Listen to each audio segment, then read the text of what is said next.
Koreksi, sampai dengan pukul 15.45. Jadi, ya sekitar 3 jam ya, 15.45. Dan hari ini kita akan mendengar sebentar lagi paparan dari Kementerian Sosial Republik Indonesia yang akan dibawakan oleh Ibu Dr. Kania Eka Santi, MSW, Direktur Rehabilitasi Sosial Anak Kemensos Republik Indonesia. Mohon izin apakah Ibu Kania, koreksi, sudah berada di dalam Zoom bersama kita? Mudah-mudahan sudah ada. Ibu Kania akan menyampaikan paparan berjudul Understanding Vulnerable Children in Indonesia. Memahami anak-anak yang rapuh ya, vulnerable, yang rapuh di Indonesia. Kemudian Bapak Budi Mardaya, Asisten Deputi Perumusan Kebijakan Perlindungan Khusus Anak dari Kementerian Pemberdayaan Perempuan dan Perlindungan Anak Republik Indonesia. Setelah itu kita break dan dilanjutkan dengan paparan dari Kak Lion Nento. Ya, Kak Lion adalah Nasional Gerakan Pramuka, Komisi Kerjasama Luar Negeri, beliau adalah sekretaris dari komisi, akan memaparkan mengenai safe from harm, ya, keeping scouts safe from harm. Ya, jadi safe from harm adalah sebuah disiplin, sebuah petunjuk penyelenggaraan dari WOSM perihal pembekalan kepada semua pembina bagaimana memahami dan menghindari hal-hal yang bisa membuat anak atau anggota muda itu merasa kurang nyaman di dalam kegiatan gerakan pramuka. Ini sebuah disiplin yang sangat diperlukan dan WOSM, ya, Organisasi Kepramukaan Dunia, memandang ini sangat penting, sangat urgent, sehingga ini terus-menerus diingatkan kepada semua pembina. Apakah Bapak Budi Mardaya sudah bersama kita di dalam Zoom application ini? Saya juga sudah, saya panggilnya kakak juga, Kak Brata. Saya juga sudah dari tadi, cuman ini tadi suara saya ke mute, jadi saya susah masuk. Baik, ya Ibu Kania ya? Iya, siap. Iya, terima kasih Bu Kania. Ini mohon maaf, ini memang mohon dipahami karena webinar ini itu linknya, Zoom-nya itu dari Asia Pacific Region, ya, Support Center Manila. Jadi saya pun tadi walaupun saya bertugas sebagai Officer of the Day, baru saja saya di-unmute ya. Saya berusaha masuk, susah. Terima kasih Bu Kania. Baik, terima kasih. Dan mohon maaf atas koordinasi ini memang dari kami dari Gerakan Pramuka yang kurang lincah memberitahu siapa-siapa yang harus di-unmute. Termasuk Bapak Budi Mardaya, ini jangan-jangan sudah ada tapi masih unmute ini. Kak Hairudin, apakah Pak Budi Mardaya sudah bersama kita? Sebentar, Kak. Dan kalau sudah bersama kita, tolong mikrofonnya di-unmute. Iya. Jangan seperti saya tadi, saya berusaha untuk memulai tapi nggak bisa masuk. Belum masuk nih, Kak. Sudah masuk? Belum, Kak. Oh, belum masuk ya. Iya, Kak. Tolong Kak Romah sudah ada belum? Sudah masuk, Kak. Sudah standby. Ya, Kak Romah mohon mengingatkan, menghubungi Bapak Budi Mardaya bahwa kita sebentar lagi akan mulai. To our team from APR Support Center Manila, for your information, last night we have done our preliminary discussion of the so-called recommendation committee. So we have around 8 persons are being in the task force, sorry, not task force, in the team, yeah. So we have discussed some highlights for the recommendation list, and we are committed to do the discussion every day, just after the webinar concluded. Izin, Kak So, Brata. ya, Kak Kak Herudin. Budi Mardaya sudah di ruang Zoom, Kak. Oh baik, terima kasih. Siap. Selamat Sama-sama, bergabung Bapak Budi Mardaya dan Ibu Kania Eka Santi. Baik, saya kira kita mulai saja ya, Kak Saul, walaupun masih 80 ya. Masih 80 orang bergabung dari 109 ya. Kita memang tidak bisa menunggu, kita menghormati mereka yang masuk on time ya. Oke, Brother Sid is Brother JR will join us, or can we just proceed to start the webinar for today? Selamat siang. Selamat Yes, siang. Kak Brata, we can just proceed for the day. Yes, thank you. All right. So for your report, today in the first session, there are two speakers from the Indonesian Ministry. One is Miss Dr. Kania Eka Santi of the Ministry of Social Affairs of the Republic of Indonesia. She is the director for social rehabilitation for the kids, for children. And also Mr. Budi Mardaya. He is the assistant deputy for the policy for child protection at the Ministry of Women Empowerment and Children Protections of the Republic of Indonesia. And for the second session, Kak Lionento is also being with us today and ready to deliver his presentation on Scout Safe from Harm. Okay, although we are now still 80 participants, but we are expecting the rest will joining soon. Baik, kakak-kakak semua, Bapak Ibu yang saya hormati, waktu sudah menunjukkan jam 1:08, kita mulai saja. Saya persilahkan Kak Saul, apakah akan memberi kata pembuka untuk hari kedua ini, atau kita mulai saja, Kak Saul? Kak Saul?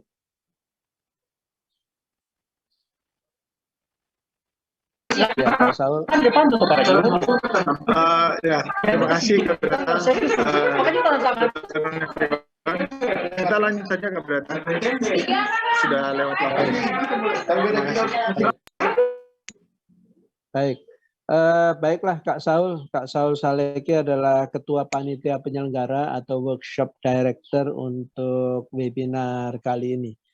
Kepada Ibu Dr. Kania dan Bapak Budi Mardaya, sekali lagi atas nama Kuartir Nasional Gerakan Pramuka Indonesia dan juga atas nama Asia Pacific Regional Scout. Jadi ini diselenggarakan oleh Pramuka Kawasan Asia Pasifik yang pusatnya di Manila. Beberapa dari Manila bergabung bersama. Kami mengucapkan terima kasih kepada Dr. Kania Eka Santi, Direktur Rehabilitasi Sosial Anak Kementerian Sosial, dan juga Bapak Budi Mardaya, Asisten Deputi Perumusan Kebijakan Perlindungan Khusus Anak pada Kementerian Pemberdayaan Perempuan dan Perlindungan Anak. Terima kasih. Kami sebetulnya mengundang Bapak Ibu kemarin ya pada pembukaan, namun enggak apa-apa, mungkin Bapak Ibu sibuk.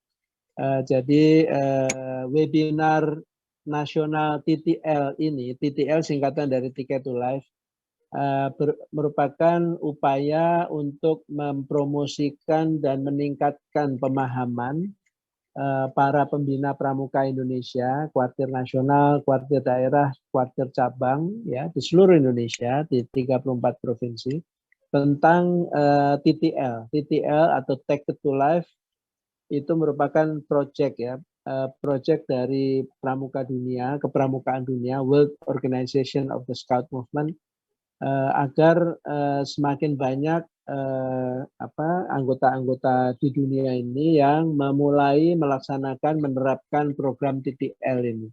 Program TTL merupakan program di mana Gerakan Pramuka memberikan perhatian kepada anak-anak yang memerlukan perhatian, sehingga mereka bisa dibina bersama Gerakan Pramuka. Siapa anak-anak yang perlu perhatian itu adalah anak-anak yang dari keluarga yang mungkin bermasalah atau berkekurangan, sehingga anak-anak itu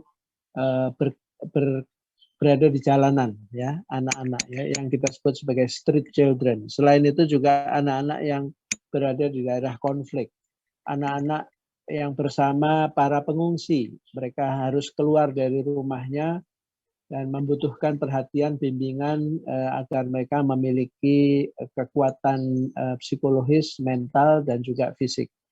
Anak-anak yang dari keluarga yang internally displaced person, mungkin yang diusir dari rumah oleh orang tuanya, yang keluarganya bermasalah sehingga mereka tidak bisa tinggal di rumahnya, atau anak-anak yang terkena HIV, juga yang cacat, yang berkebutuhan khusus, atau anak yatim piatu, anak dari keluarga etnis minoritas sehingga memerlukan pendampingan, dan juga anak-anak yang bermasalah, yang kenakalan, ya, juvenile, ya, jadi yang mungkin termasuk yang berada di rumah lapas, ya, dan lembaga pemasyarakatan masyarakat.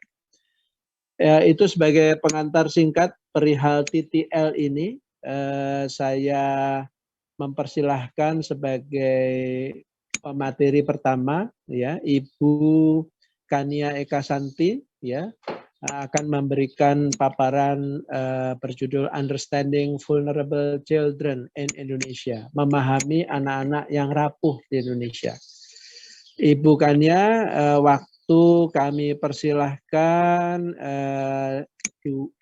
20-an menit, saya kira cukup bagi Ibu Kania. Nanti mungkin ada beberapa bagian saya mohon berhenti sebentar karena saya harus tidak menerjemahkan, tapi menyarikan agar teman-teman di Manila memahami apa yang Ibu paparkan. Demikian, terima kasih. Saya persilahkan Ibu Dr. Kania Eka Santi, MSW. Baik, terima kasih Pak Brata. Saya harus panggil kakak atau panggil... Ya, itulah di kepramukaan, Bu, di scouting di seluruh dunia kita karena brotherhood, ya, kita memanggil kakak. Baik. Nanti kalau udah punya cucu manggilnya kakek. Ya. Terima Ya, kasih. Bu. Silahkan Bu Kania. Ya. Kak Brata, kemudian juga untuk Bapak Ibu dan kakak-kakak semuanya yang mewakili Farmas maupun mewakili keluarga. Juga selamat siang juga untuk Pak Asdep dari KPPPA, Pak Budi. Lalu juga good afternoon for Asia Pacific Regional School.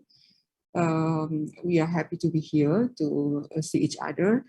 Dan saya kira ini kesempatan yang baik sekali. Saya sangat bangga, Pak, karena tiket to life itu sesuatu yang penting sekali untuk bisa membantu anak-anak yang memang memerlukan perlindungan khusus. Saya mohon izin, timnya bisa share screen atau dari saya? Dari panitia, Kak, siap. Sebentar, Kak, ya. Ya. Ms. Arjai, please make Ms. Kania host or co-host. She would like to share something in her screen. She's already a co-host and also Mr. Budi. All right, thank you. Thank you. Maraming salamat po. Thank you so much. I made my presentation in English, so people or participants from Philippines can understand my presentation. Mungkin bisa dalam bahasa Indonesia juga nggak apa-apa, Bu, karena sebagian besar memang pesertanya Indonesia dan ini memang webinar nasional Indonesia. Nanti excerpt-nya saja bisa disampaikan kepada teman-teman di Filipina. Baik. Terima kasih, Bu Kania. Presentasi saya dalam bahasa Inggris sehingga bisa memahami apa yang saya sampaikan, tapi saya dalam bahasa Indonesia. Jadi kita perlu memahami tentang apa itu anak yang rentan, vulnerable children. Next, please.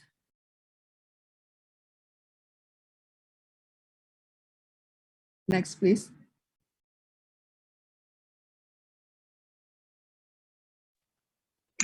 Slide berikutnya, Kak Hairudin.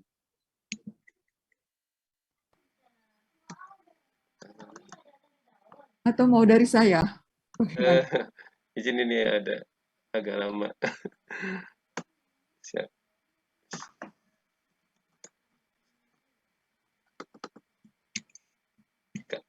Ya, baik Bapak Ibu sekalian, saya menyampaikan outline, mudah-mudahan bisa saya sampaikan dalam waktu 20 menit. Pertama adalah penggunaan istilah vulnerable children atau anak rentan di media, lalu kemudian apa sih yang dimaksud dengan anak rentan dan seperti apa kelihatannya. Lalu kemudian saya juga ingin menyampaikan konsep kerentanan sebagai konsep yang dinamik dalam hukum di Indonesia, serta faktor-faktor yang membawa pada kerentanan anak, dan konsep bagaimana agar Ticket to Life program itu juga bisa menginsert ekspektasi dari anak-anak. Kita lanjutkan, Pak.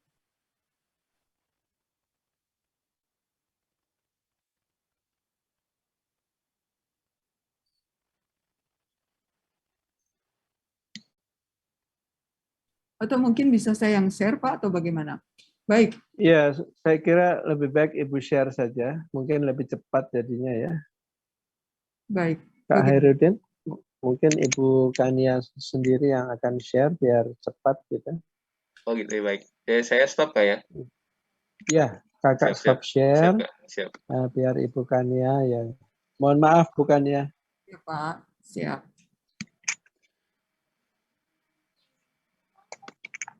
Apakah sudah terlihat? Sudah, bagus.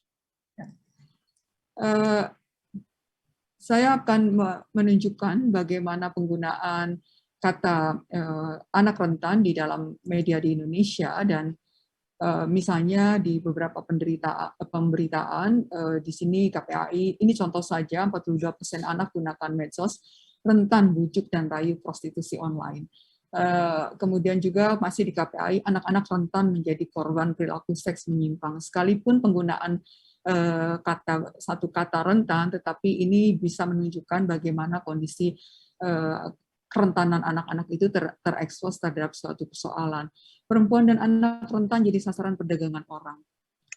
Demikian pula berita-berita berikutnya, anak makin rentan dari kekerasan, dampak pandemi anak rentan mengalami masalah gizi, kemudian juga anak dan remaja rentan kekerasan verbal, anak-anak rentan terpapar rokok selama pandemi. Ini juga di masa PJJ, anak kian rentan terpapar konten negatif. Lalu bahkan yang terakhir ini, anak rentan tercemar radikalisme, ini bukan main-main karena memang kami juga menangani anak-anak yang terpapar radikalisme. Ini juga kita tahu bahwa 2,3 juta buruh anak Indonesia rentan kekerasan dan eksploitasi. Masih juga banyak sekali di media, Bapak Ibu sekalian, ini juga anak pekerja migran rentan berbagai masalah. Nah, kalau demikian sesungguhnya what is vulnerable, apa itu rentan? Dan seperti apa sesungguhnya kerentanan itu, Bapak Ibu sekalian? Kalau kita bisa melihat gambarannya, ya, sesungguhnya kalau kita bisa lihat secara sisi bahasa, opposite dari vulnerable adalah dia terlindungi, ya, terlindungi, guarded, kemudian safe, secure, strong, punya ketahanan, unbeatable.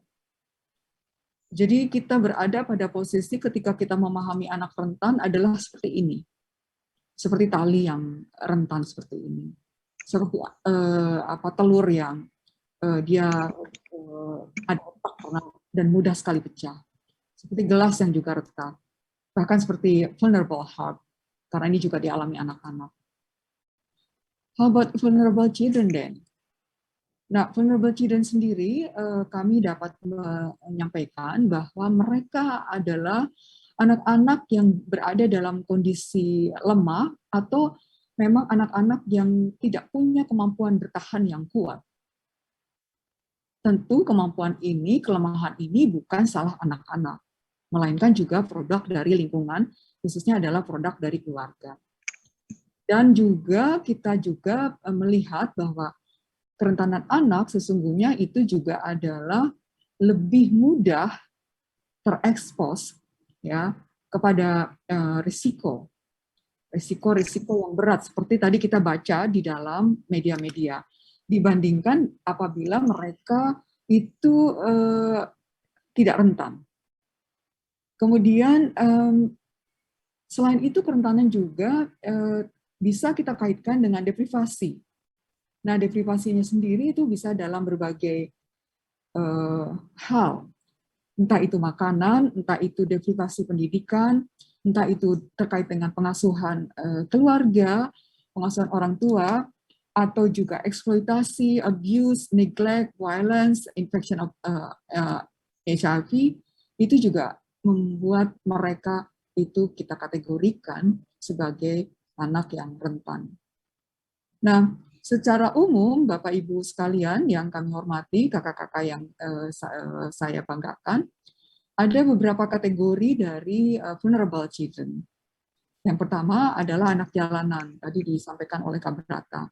Di anak jalanan itu kita bisa bagi ada yang children of the street, ini hardcore-nya, jadi mereka memang sudah benar-benar tinggal di jalan.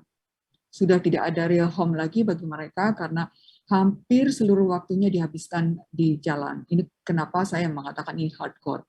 Kemudian children on the street adalah mereka yang memang spend time di jalan, entah karena untuk misalnya mengamen, ataupun kemudian berjualan, dan sebagainya.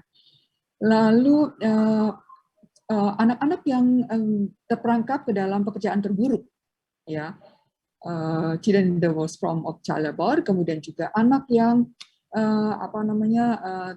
terafeksi, terpengaruh dalam wilayah konflik, ya, konflik bersenjata terutama. Lalu kemudian anak-anak yang terpapar HIV/AIDS, di sini ada beberapa kategori. Mereka yang tinggal bersama orang tua yang terinfeksi HIV, kemudian tidak punya orang tua karena HIV, kemudian mereka sendiri anak-anak itu terinfeksi karena HIV dan jumlahnya banyak. Lalu kemudian anak-anak yang kemudian keluar dari rumah karena HIV. Dan tentu saja juga anak-anak kita yang punya disabilitas. Nah, ini Bapak Ibu sekalian adalah respon kasus yang kami lakukan oleh social worker selama tahun 2020. Bapak Ibu sekalian, bisa terlihat bahwa anak-anak yang tadi saya sampaikan itu semuanya ada dalam kelompok ini. Dan jumlahnya, Bapak Ibu sekalian, 1 tahun itu mencapai 17.928. Kita lihat bahwa anak-anak dalam yang kondisi tadi, anak korban kejahatan seksual, anak berhadapan dengan hukum, entah itu pelaku maupun korban, jumlahnya tinggi sekali. Demikian pula anak korban kejahatan seksual dan anak-anak yang terkena COVID misalnya. HIV tadi kita sebutkan, itu juga jumlahnya itu ada 30. Dan anak-anak yang lainnya. Nah, namun demikian, Bapak Ibu sekalian, vulnerability, kerentanan ini juga merupakan konsep yang dinamis di dalam hukum di Indonesia. Kenapa? Karena sesungguhnya kita harus mengkaitkannya dengan kelompok-kelompok lainnya. Jadi anak-anak sendiri bukan satu-satunya kelompok vulnerable. Kita harus memikirkan lagi, tadi saya katakan bahwa anak-anak ini adalah korban, tetapi ada situasi-situasi khusus yang membuat mereka menjadi seperti itu. Ya, misalnya soal displaced populasi yang memang mereka menjadi harus berkumpul karena terkait dengan sesuatu hal, ya. Misalnya kita tahu kemarin ada bencana di NTT atau ada bencana di sebelumnya di Mamuju dan Majene di Sumbar, itu juga ada seperti ini. Nah, ini ada di sini ada anak-anak yang muda sekali atau ada anak-anak yang mereka tidak ada company-nya, ya, pengasuhnya, walinya karena terpisah. Atau juga bisa kelompok-kelompok migran, ya. Migran itu mereka meninggalkan tempatnya untuk bisa mencari penghidupan yang lebih baik misalnya. Juga ada juga yang returni, Bapak Ibu sekalian, returni kami juga menerima returni dari Irak, dari Syria yang kebanyakan terpapar terorisme. Ini juga harus kita pikirkan, ya. Lalu kemudian kelompok-kelompok lain yang juga ada di dalam populasi kita. Belum lagi kita bicara soal pregnant and nursing women, kemudian janda, kemudian juga elderly people tanpa dukungan keluarga ataupun orang dengan disabilitas. Nah, karena itu pada peraturan kita yang terkait dengan kependudukan, aspek-aspek seperti itu di-cover Bapak Ibu sekalian. Jadi di Undang-Undang Nomor 23 Tahun 2006 yang telah diubah menjadi Undang-Undang Nomor 24 Tahun 2013 disebutkan bahwa penduduk rentan adminduk adalah penduduk yang mengalami hambatan dalam memperoleh dokumen kependudukan yang disebabkan oleh bencana alam dan kerusuhan sosial. Entah itu penduduk korban bencana alam, korban bencana sosial yang terlantar, maupun komunitas yang terpencil. Ini harus kita cover. Dan jangan lupa sekali lagi ketika kita bicara soal kelompok ini, di dalamnya ada anak-anak, Bapak Ibu sekalian. Nah, menurut Undang-Undang Nomor 52, ya perkembangan kependudukan dan pembangunan keluarga, di sana juga disebutkan bahwa penduduk yang dalam materannya tidak atau kurang mendapat kesempatan untuk mengembangkan potensinya. Ini penduduk rentan sebagai akibat dari keadaan fisik dan atau non-fisiknya. Ada beberapa pasal di sini dan kenapa kemudian pemerintah memberikan kemudahan dan perlindungan terhadap penduduk rentan. Jadi kalau Gerakan Pramuka juga akan mengupayakan ini, saya kira sudah sejalan dengan regulasi yang ada. Lalu juga pemerintah mengupayakan pengembangan potensi penduduk rentan yang timbul dari berbagai perubahan, termasuk bagaimana negara bisa membiayai mereka. Ini juga saya inggriskan supaya kolega kita dari Filipina atau dari yang lainnya bisa juga mengikuti apa yang saya sampaikan. Nah, menurut Undang-Undang 11, Bapak Ibu sekalian, tentang kesejahteraan sosial, kita juga melihat bahwa rentan itu adalah orang-orang yang hidup tidak layak secara kemanusiaan. Dan mereka memiliki kriteria masalah sosial. Di antara kelompok ini, yang disebut rentan oleh undang-undang ini adalah yang miskin, yang terlantar, yang cacat, sekarang disabilitas, yang terpencil, yang punya ketundaan sosial seperti gelandangan, PSK, kemudian kelompok-kelompok yang lainnya, lalu penyimpangan perilaku, korban bencana, atau korban tindak kekerasan, eksploitasi, dan diskriminasi. Nah, beberapa faktor yang membuat anak menjadi rentan terhadap kerentanan ini, Bapak Ibu sekalian, sesungguhnya adalah ada aspek-aspek tertentu. Saya bisa menggambarkan dari UNICEF, saya ambil sumber dari UNICEF, mereka misalnya ketika anak-anak itu tinggal dengan orang tua atau wali yang mereka bercerai atau terpisah, atau orang tuanya meninggal. Sekarang ini kami menangani anak-anak yang orang tuanya meninggal karena COVID-19. Lalu kemudian kami cari juga keluarga besarnya misalnya meninggal juga, atau bahkan mereka tidak punya keluarga besar.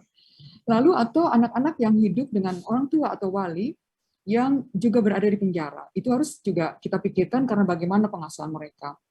Anak-anak yang kemudian punya wali atau orang tua yang juga terganggu secara mental atau mengalami depresi. Kemudian orang tuanya atau walinya menggunakan alkohol atau obat, lalu kemudian juga menjadi saksi, ya, di mana di rumah itu terjadi kekerasan satu sama lain terhadap orang lain, ya, atau bahkan juga mereka menjadi korban, ya, dari violence di lingkungan ketetanggaan mereka. Dan yang berikutnya adalah mengalami kesulitan ekonomi, economic hardship, ya. Ini yang seringkali sebetulnya menjadi awal kenapa kemudian anak-anak itu menjadi sangat rentan. Nah, faktor-faktor lainnya yang juga menjadi mendorong terjadinya vulnerability adalah soal orphanhood, ya. Yang anak-anak yang mereka kehilangan orang tua, ya, atau tidak punya pengasuhan orang tua, jangan lupa Bapak Ibu sekalian, kita di Indonesia itu ada kurang lebih 6.500 panti, di mana kurang lebih saya sudah dapat dan ada sekitar 222.000 anak di panti. Itu yang harus kita pikirkan. Padahal dalam regulasi kita, panti adalah the last resort. Yang pertama adalah keluarga. Kemudian parent or caregiver juga mempunyai penyakit yang kronis, ya. Lagi juga persoalan poverty, kemiskinan, ya, kelaparan, ya, overcrowding juga, di kita juga banyak pemukiman kumuh. Lalu kemudian juga soal faktor-faktor spesifik lainnya, disabilitas, kemudian pengalaman-pengalaman yang kekerasan seksual maupun kekerasan fisik, atau juga penyakit-penyakit yang bersifat kronis. Nah, Bapak Ibu sekalian, ini catatan khusus kenapa kemudian orphanhood menjadi penting sekali untuk kami di Kemensos, karena akan ada akibat yang besar sekali untuk anak ketika mereka tidak punya siapapun. Nah, jadi orphanhood sendiri itu anak-anak akan membuat mereka kesulitan pengasuhan. Kita bisa lihat anak-anak itu bisa tinggal dalam pengasuhan keluarga atau kerabat, mending kalau kerabatnya ada. Tetapi ketika kerabatnya tidak ada, itu anak-anak tinggal di luar pengasuhan keluarga. Kalau misalkan ini sesuai dengan prosedur, apakah itu foster care atau guardianship maupun pengangkatan anak, masih lumayan karena itu sesuai dengan regulasi pemerintah dan juga Kemendikbud. Tetapi bila tidak, maka anak-anak itu tidak ada pengasuhnya. Dan ini akan menjadi hal yang sangat penting sekali, yang bila tidak diatasi akan menimbulkan masalah. Ini saya inggriskan juga, Bapak Ibu sekalian, supaya Bapak Ibu bisa juga mengikuti. Nah, ada hal yang kita sebut dengan downward spiral child vulnerability, spiral dari kerentanan, Bapak Ibu sekalian. Sesungguhnya kerentanan sendiri itu tidak absolut, dia sebenarnya bersifat relatif dan akan bergerak sesungguhnya. Harapannya anak-anak ada di sini. Tetapi manakala ada faktor-faktor yang saya sebutkan tadi, dari anak yang tadinya resilient, dia bisa turun, ya, bisa turun yang kemudian sampai ke dia betul-betul tidak memiliki dukungan lagi. Kalau sudah ada di nomor 5 ini, maka anak terputus penuhnya dari keluarga, sendirian, tidak memiliki dukungan sama sekali. Ya. Dan ini yang sangat parah. Sedang berada di sini pun kondisi anak sudah sangat parah, dan seperti tadi saya gambarkan di depan, ini akan membawa anak ke kerentanan yang semakin dalam. Nah, inilah yang sesungguhnya dapat kita atasi satu persatu, manakala mungkin nanti Ticket to Life itu juga akan bisa mendukung anak-anak ini. Nah, di bagian terakhir, Bapak Ibu sekalian, saya ingin menyampaikan suggestion untuk Ticket to Life program. Rasanya, Bapak Ibu sekalian, sebagai perwakilan dari Kementerian Sosial yang setiap hari mengurusi anak-anak yang memang kurang beruntung, membaca cita-cita dari Ticket to Life, yaitu untuk memberikan kesempatan bagi anak-anak dan kaum muda yang hidup dalam keadaan yang kurang beruntung, ya, lalu bertujuan untuk membimbing anak-anak dan kaum muda agar dapat mengembangkan karakter, mengeksplorasi diri dan semangat tim, mengaktualisasi diri untuk kehidupan yang bermakna melalui kepermukaan. Maka kami berharap untuk bisa menginsert, ya, agar strategi meningkatkan harapan untuk anak-anak itu bisa masuk ke dalam Ticket to Life program. Karena ada bukti penelitian yang kemudian menggambarkan bahwa positive future expectation, hope, harapan, itu menjadi prediktor utama dari proses resiliensi yang tadi saya gambarkan, khususnya untuk anak-anak yang mengalami stres. Manakala kemudian mereka diberikan harapan, maka akan meningkatkan kemampuan mental dan emosionalnya. Dan ketika kemampuan mental dan emosionalnya meningkat, maka otonomi dan resiliensinya akan berkembang. Nah, yang harus kita pikirkan adalah bagaimana mengisi 3 dimensinya. saya menyampaikan bahwa dimensi HOP ada 3, goals, pathways, ya, jalurnya, lalu kemudian motivasinya menurut Snyder. Nah, dalam prosesnya kami berharap dalam kepramukaan ini, ya, harapan itu akan muncul, ya, apabila memang ada tujuan tertentu. Tujuannya apa? Dan harus dipastikan bahwa tujuan yang ingin dicapai, misalnya B, itu juga memungkinkan untuk dicapai, possible. Dan tentu saja juga dimotivasi agar itu bisa possible. Seperti dicontohkan, ya, saya contohkan di sini, ketika seseorang ABH, anak berhadapan dengan hukum, dia ingin menjadi ketua kelas, ya, tetapi kemudian dia tidak percaya diri, ya, bahwa dia mampu dan anak-anak akan percaya pada dia, maka perlu ada motivasi tertentu agar dia bisa memiliki harapan dan dia bisa memastikan bahwa everything can be possible for him. Nah, karena itu Bapak Ibu sekalian, ya, saya perlu juga sampaikan bahwa harapan itu memang sangat penting sekali untuk otonomi anak, ya.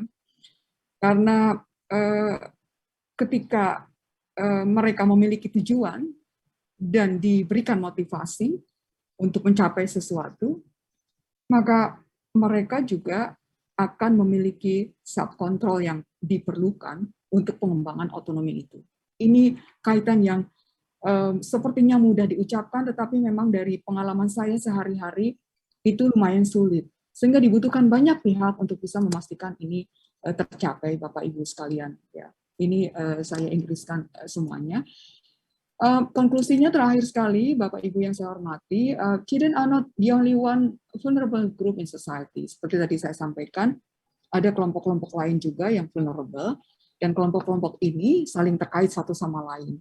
Sehingga kita tidak bisa mengabaikan kelompok-kelompok ini kalau kita ingin bisa menangani children vulnerability. Kemudian yang kedua, status orphanness itu juga sangat penting, ya. Children who have lost or at risk of losing parental care are more critically vulnerable. Ini sudah kami buktikan, Bapak Ibu sekalian, dari upaya-upaya yang kami lakukan di Kementerian Sosial. Mereka yang sekarang saja tidak punya ayah ibu, keluarga besar akibat COVID, baru sebentar, itu luar biasa dampaknya. Apalagi mereka yang bertahun-tahun kehilangan parental care. Yang berikutnya adalah kerentanan anak juga tidak bersifat absolut. Tadi seperti yang saya sampaikan, itu ada range-nya dari mulai resilient sampai yang benar-benar parah.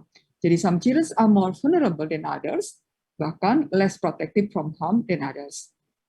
Kemudian yang berikutnya adalah konsep vulnerability sendiri itu bersifat relatif, ya, dan dinamis.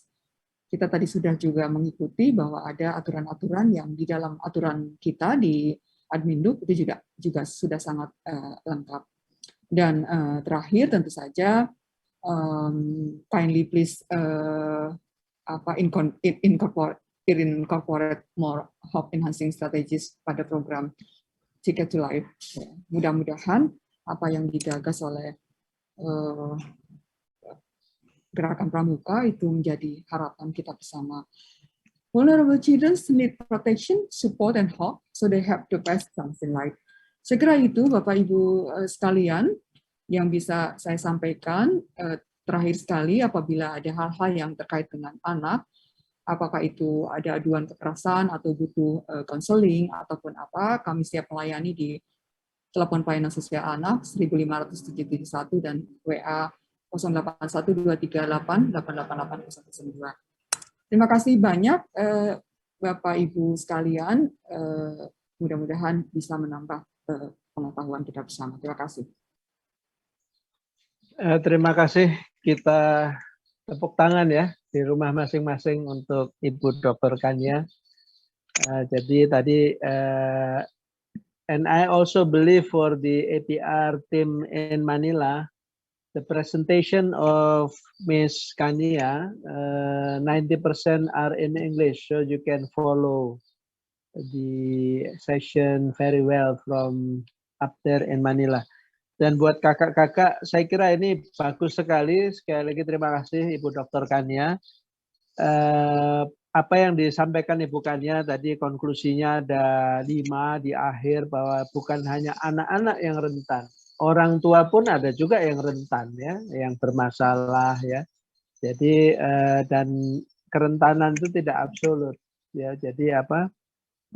Yang jelas butuh perhatian itu anak-anak yatim piatu ya, orphanage ya, karena mereka sudah kehilangan orang tua. Ini yang harus jelas-jelas mereka butuh pendampingan. Seperti teori Maslow yang disampaikan Miss Lau kemarin ya, basic needs mereka itu adalah rasa aman ya, makanan itu yang mereka butuhkan. Kemudian setelah itu psychological needs ya, dicintai ya, kemudian diakui, dan yang paling tinggi adalah self actualization. Nah, ini yang diupayakan oleh scouting kepramukaan agar anak-anak itu bisa mandiri dan menjadi manusia yang utuh. Kakak-kakak sekalian, ada 100 lebih peserta dari 22 provinsi. Paparan dari Ibu Dr. Kania ini mohon bisa dijadikan bahan untuk bisa membina komunikasi, koordinasi, dan kerjasama dengan dinas-dinas sosial di provinsi, di kabupaten kota ya. Kita bina, kita jalin ya. Kita sudah didukung oleh Ibu Dr. Kania dari Kemensos. Nah, ini mungkin nanti link atau jaringan itu bisa dibangun. Dan silahkan kalau ada pertanyaan-pertanyaan disampaikan lewat chat. Pertanyaan yang terbagus bisa disampaikan langsung, nanti kita activate mikrofonnya. Dan jangan lupa daftar hadir ya, kakak-kakak mengisi daftar hadir ada di chat. Selain itu ada apa ya, silahkan bergabung di WA Group TTL Indonesia, tadi linknya sudah disampaikan juga. Dan kemarin ada pertanyaan mengenai angka-angka ya, saya lupa dari Kak siapa, salah satu peserta. Tadi disampaikan oleh Ibu Dr. Kania bahwa menurut data Kemensos ada 17.928 total anak rentan di Indonesia. Di samping itu ada 222.000 orang yang menghuni panti-panti. Ada sekitar 6.500 panti seluruh Indonesia. Nah, ini adalah orang-orang yang memang masuk dalam kategori Kementerian Sosial, mereka yang perlu dibantu ya. Disampaikan dasar dari undang-undang, ada Undang-Undang Nomor 11 Tahun 2009, Undang-Undang Nomor 24 2013, dan juga Undang-Undang 52 2009. Itu sebagai landasan hukum kita untuk bergerak dan berkiprah berkontribusi bagi para warga negara Indonesia yang membutuhkan bantuan. Saya lihat ada beberapa kakak, ada 5 yang sudah mengangkat tangan, namun kita sebetulnya waktunya sangat terbatas ya. Mungkin saya akan seleksi saja, mungkin yang angkat tangan, mungkin yang terjauh dulu ya Kak ya. Yang terjauh dulu ada dari, mohon izin Kak, mungkin dari 5 saya hanya bisa ambil 2. Pertanyaan yang belum bisa diakomodasi mohon disampaikan lewat chat. Nanti kita akan jawab apabila ada waktu atau lewat WA. Saya mudah-mudahan kakak-kakak semua setuju. Yang terjauh dulu ini ada dari Payakumbuh, Sumatera Barat. Ya. Kak Syawal Maiputra. Silahkan Kak, singkat saja, nggak usah pakai basa-basi, pokoknya langsung aja pertanyaannya. Silahkan Kak Syawal Maiputra.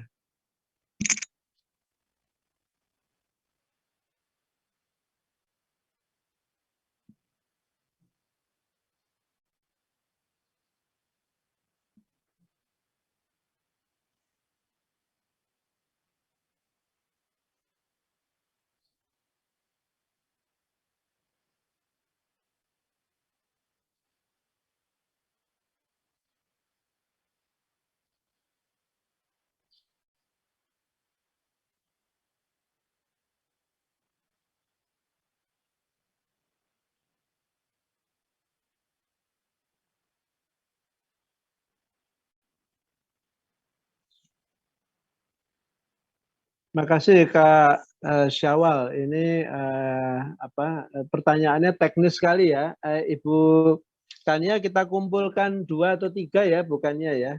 Kemudian dijawab sekaligus. Baik, yang berikutnya yang sudah angkat tangan ini ada dari Sid Castillo. Are you going to ask something? Sid? Yeah, your microphone please activate first. Yes, not really ask, but I just want to supplement what Kak Kanya has just presented, especially the last concluding slides, which is very interesting, and especially for those who are establishing the Ticket to Life project for the very first time.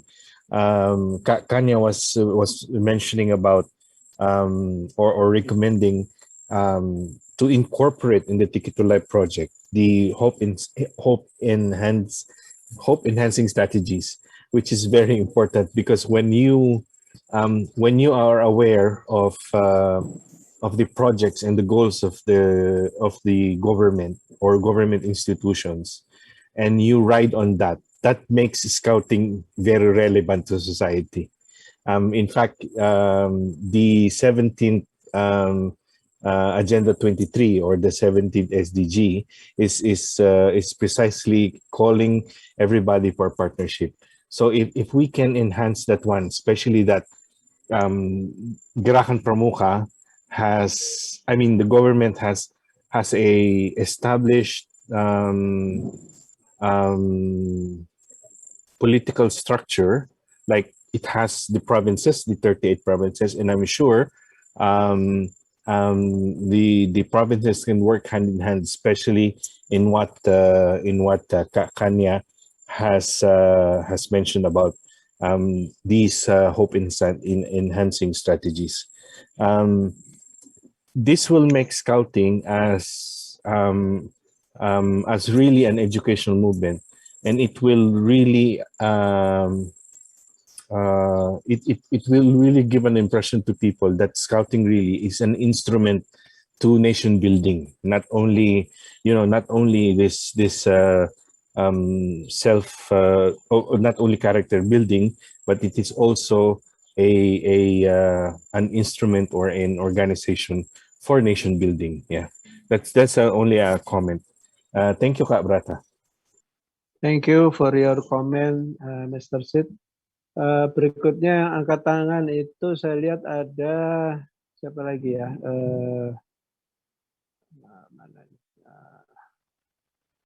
Ya, tadi Kak Syawal sudah, lalu ada juga, nah ini Kak dari Serang, Kak dari Serang, Kak Hidayat, silahkan Kak. Langsung Kak ya, langsung pertanyaannya, makasih. Ya, terima kasih Kak atas waktu. Langsung saja ke kait ini untuk kaitan dengan saat ini yang semarak itu adalah manusia silver yang sering ditemukan saat ini di jalan. Apakah itu masuk dalam item anak jalanan atau memang itu tidak masuk dalam objek kegiatan TTL ini? Mohon penjelasannya Kak Kai. Terima kasih Kak. Baik, terima kasih Kak Serang. Saya mohon maaf kakak-kakak yang 3 lagi saya belum bisa adopsi karena waktunya. Kak Kania, jadi ada 3 ya, 2 bertanya, 1 Mr. Sid tadi memberikan komentar saja mengenai recommending incorporation ya. Dan tadi saya sudah sampaikan juga perlunya kita kakak-kakak di kabupaten kota untuk berkoordinasi dengan dinas-dinas sosial di tingkat pemerintah provinsi, pemerintah kabupaten, pemerintah kota. Silakan Kak Kania. Saya manggil Kak boleh ya? Boleh Kak Brata. Boleh, terima kasih banyak Kak Brata. Iya Kak. Jadi untuk yang tadi yang soal broken home, sebetulnya banyak kasusnya tadi dari Kak Syawal ya. Itu Syawal ya. Ya, kasusnya cukup banyak. Nah, memang sekarang ini tantangan kami adalah terutama entah itu mereka dalam proses ribut atau mereka bercerai, tantangan kami adalah ketika mereka misalkan sampai ke perceraian pun, kami selalu melakukan upaya agar mereka tidak menganggap bahwa anak setelah berpisah itu tidak menjadi tanggung jawab mereka. Nah, di dalam aturan kita punya bahwa perceraian itu tidak memutus tanggung jawab orang tua. Nah, itu yang sebetulnya sedang kita upayakan agar orang tua juga semuanya paham. Nah, pekerjaan kami di Kemensos adalah melakukan intervensi person within their environment, jadi orang dalam lingkungan sosialnya. Karena itu, ketika kita menangani anak-anak korban yang broken home maupun tadi disampaikan oleh Kak Hidayat, manusia silver, itu juga sebetulnya berproses seperti itu. Manusia silver itu adalah tadi children of the street, Kak Hidayat. Mereka kebanyakan adalah sudah hardcore-nya. Tadi juga ada yang bertanya terkait punk, anak-anak punk. Itu children of the street artinya memang hardcore-nya anak jalanan, sudah mereka kegiatannya hanya di jalan saja. Kami juga baru masuk Tasik ya, di sana juga itu banyak sekali seperti itu. Nah, prosesnya tidak langsung ke anak itu, tetapi juga pada lingkungan sosialnya. Seperti yang tadi saya sampaikan, we are not only talking about children, tapi juga ada lingkungan yang lainnya. Jadi manakala anak itu broken home, maka kita nggak bisa cuma menangani anaknya, tapi juga harus keluarganya, harus keluarga besarnya, supaya mereka juga aware. Nah, proses itulah yang membuat pendekatan kami, social work approach, itu menjadi lebih lama, tetapi komprehensif. Demikian pula untuk anak-anak yang di PANG, misalnya di Tasik misalnya, ada sebagian mereka ikut ke balai anak kami di Jakarta, tapi juga ada yang mereka, kami mau, tetapi kami tidak mau meninggalkan jalanan. Nah, ini kan bertahap. Saya kira itu yang mendasar. Nah, satu lagi dari Kak Sid, thank you so much for your comment, Kak Sid ya. Dan saya berharap izin Kak Brata untuk hope enhancing strategies ini, Kak Brata, kami punya balai-balai di sana, itu banyak anak yang macam-macam, Pak. Ya, termasuk tadi yang anak berhadapan hukum atau macam-macam. Nah, apakah memungkinkan jadi kerjasama dengan kami untuk kemudian gerakan pramuka juga ada, supaya mereka at least ada dinamika kelompoknya ataupun apapun, melalui gerakan pramuka mereka juga bisa bergerak. Dan bagi kami pentingnya adalah ini juga bagian dari proses mereka untuk interaksi dengan pihak lain, dengan pihak masyarakat, karena selama ini kan mereka merasa terstigma, anak-anak dengan HIV, anak-anak dengan anak-anak yang melakukan pemerkosaan, anak-anak yang mencuri, anak-anak yang membunuh, itu mereka kami sentuh untuk upaya rehabilitasi sosialnya dengan konseling, terapi. But I think it will be very important as well if you could also join with us someday to develop their hopes. Itu Kak Brata, terima kasih. Terima kasih Kak Tania. Mohon maaf kakak-kakak yang bertanya belum bisa semua diakomodasi karena waktu. Untuk for Mr. Sid, I think thank you for your comments, and Dr. Kanya is offering a further cooperation because Indonesian Ministry of Social Affairs has plenty of we call it balai. Balai is a sort of centers for looking after vulnerable kids. There are plenty of problems on the scene, including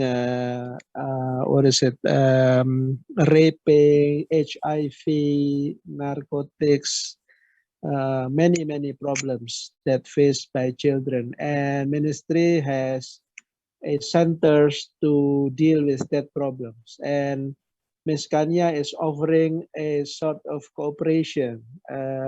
I think this is very good, and we always open our hands to be in that centers. Untuk Dr. Kanya, sebetulnya kami dari Gerakan Pramuka Indonesia juga, kita anggotanya 25 juta seluruh Indonesia. di provinsi, di kabupaten, kota, sampai kecamatan, sampai kelurahan ya. Dan hampir seluruh sekolah-sekolah negeri itu punya gugus depan pramuka. Kerjasama ini bisa memberikan pelajaran, pemahaman, dan insight bagi anak-anak anggota pramuka bahwa mereka itu masih ada saudara-saudara mereka sesama warga negara Indonesia yang punya masalah kan. Jadi kunjungan ke balai-balai itu ya selain pembinanya memberikan games ya itu adik-adik juga bermanfaat untuk memahami ya juga menemani para anak-anak yang ada di balai-balai. Saya kira bisa mungkin Kak Saul itu ketua panitia webinar ini dan beliau juga di Andalan Nasional Pengabdian Masyarakat. Ya, saya percaya setelah webinar ini Kak Saul akan membangun kontak lebih jauh dengan Ibu Kania dan juga jajaran Kementerian Sosial menjajaki kerjasama ini. Jadi saya pikir ini bagus, sebuah start point yang bagus buat saya senang sekali berkenalan dengan Ibu Dr. Kania. Dan jangan lelah Bu, nanti kita kontak karena ya itu tadi kakak-kakak pembina yang ikut dalam webinar ini tentu akan berkolaborasi lebih lanjut dengan dinas-dinas dan itu membutuhkan petunjuk, arahan, dan bantuan Ibu Kania dan segenap jajaran Kemensos. Mungkin saya tambahkan sedikit. Silakan Bu. Ya. Mr. Sid, while we are giving them social rehabilitation, they live within our centers, actually. But they think Scott is not for them. Scott is not for them. Jadi Scotty is only for students. Mereka sesungguhnya juga belajar. In our center, we also give them to continue their school, but they never join school. So we have to change the mind that I think Scott is for every children, right? Yeah. I have Kanya. I'm having goosebumps, you know, because I see that is a very good opportunity for scouting to come in, because since the children in the centers have no opportunity to do scouting, this is the chance, and I think my recommendation really to Gerakan Pramuka is to investigate this further, and maybe you can write a memorandum of agreement with the ministry, so that it's formalized, so that Indonesia is a very big country, no, and if this is formalized with a memorandum of agreement, even the farthest kampong, they would understand why this scouting is coming into our center, because you have something signed by the chairman and the minister of the ministry. So this is a very exciting opportunity for Pramuka to work on children and really help the government in its goals. Thank you. Indeed. Thank you, Sid. Yes, this is I would like to add just a little comments on this. This is the disadvantages and misconception of scouting. That because Indonesia has large numbers of school-based troops, so the perception of the people that scouting is only happen at schools. Actually, that's not right. Ya, bukannya. Jadi memang di Indonesia sebagian besar gugus depan memang di sekolah, tapi gugus depan tidak hanya di sekolah, tapi juga ada di pemukiman, di kompleks gitu ya. Jadi kita bisa memberi kesempatan, peluang juga kepada anak-anak yang ada di balai-balai itu untuk juga berinteraksi dengan gugus depan yang sifatnya komunitas atau teritorial gitu. Baik, waktu berjalan terus, kita masih ada pembicara berikutnya. Sekali lagi terima kasih yang setinggi-tingginya, sebesar-besar kedudukannya. Mudah-mudahan Ibu berkenan untuk masih ada di Zoom. Kak Brata mau Mungkin ada izin? pertanyaan berikutnya. Ya, Kak Saul. Kak Brata mohon izin, Pak boleh? Saul? Ya, oke. Ya, Ada silakan, beberapa hal yang satu poin. Ya, terima kasih Kak Brata. Ya, kakaknya, kami di Komisi Pengabdian Masyarakat, kebetulan saya di sana, sudah punya beberapa catatan, poin-poin yang akan kami sampaikan dan diskusikan dengan kakak-kakak di Kementerian Sosial Republik Indonesia, bukan hanya terkait dengan pembinaan anak jalanan, sebagai bagian dari aktivitas pengabdian masyarakatnya Gerakan Pramuka, tetapi juga terkait dengan bumbung kemanusiaan, karena ini terkait dengan pengumpulan uang dan barang untuk kemanusiaan. Kemudian yang lebih luas adalah untuk pembangunan kesejahteraan sosial. Jadi ini skopnya yang lebih luas, termasuk di dalamnya adalah untuk anak-anak jalanan, anak-anak difabel, dan juga untuk penguatan ekonomi dari keluarga-keluarga yang mengalami kerentanan sosial. Saya kira itu tambahan, Kak. Jadi setelah ini nanti mohon kami diperkenankan untuk ketemu dengan Kak Nia, Kak Nia dan teman-teman di Kemensos untuk bicara lebih lanjut. Terima kasih. Saya kembalikan ke Kak Brata. Terima kasih Kak Saul. Sekali lagi terima kasih Kak Kania. Kakak-kakak semua peserta webinar TTL jangan lupa mengisi daftar hadir ya, ada di kolom chat dan juga ajakan untuk bergabung di WA group ya. Dan juga ini penting buat kakak-kakak yang daerahnya barusan kena bencana ya, kayak NTT, Sulbar, Sulteng, Aceh ya. Silahkan ini segera diimplementasi. Berikutnya kita sambut bersama Bapak Budi Mardaya, Asisten Deputi Perumusan Kebijakan Perlindungan Khusus Anak dari Kementerian Pemberdayaan Perempuan dan Perlindungan Anak Republik Indonesia. To my colleague in Manila, the next speaker is Mr. Budi Mardaya, Deputy Assistant for policy making of the children's protection of the Ministry of Women Empowerment and Children Protection of the Republic of Indonesia. Saya persilahkan Bapak Budi Mardaya, waktu juga sama dengan Ibu Kania tadi 20 menit. Kami persilahkan Pak Budi Mardaya.